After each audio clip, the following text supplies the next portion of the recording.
India Pakistan இடையிலான போர் பதற்றம் காரணமாக IPL போட்டிகள் காலவரையின்றி ஒத்திவைக்கப்படுவதாக அதிகாரப்பூர்வமாக அறிவித்திருக்கிறது BCCI. இது தொடர்பான முழு விவரங்களோடு இணைகிறார் நமது செய்தியாளர் மணிகண்டன். வணக்கம் மணிகண்டன், இந்த அறிவிப்பு தொடர்பான முழு விவரங்கள்.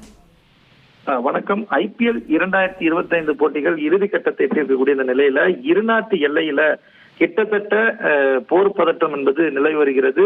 இரண்டு நாடுகளுமே மாறி மாறி தாக்குதல்கள் கொடுத்திருக்கக்கூடிய நிலையில இந்தியா பலத்த எதிர் தாக்குதலை கொடுத்து வரக்கூடிய இந்த நிலையில நேற்றைய தினமே இந்த IPL போட்டிகளை முழுமையாக கைவிடுவதற்கான ஆலோசனைகள் முன்னெடுக்கப்பட்டது. அந்த அடிப்படையில் எல்லையில இருக்கக்கூடிய தர்மசாலாவில நேற்று நடைபெற்ற ஆட்டம் முதல் இன்னிங்ஸின் பாதியிலேயே கைவிடப்பட்டது. உடனடியாக அங்க இருக்கக்கூடிய வீரர்கள் வந்தே பாரத் சிறப்பு ரயிலின் மூலமாக அங்கிருந்து இவாக்குவேட் செய்யப்பட்டிருந்தனர். இந்த நிலையில் BCCI உயரதிகாரிகள் இது குறித்த ஆலோசனைகளை தாங்கள் இருக்கக்கூடிய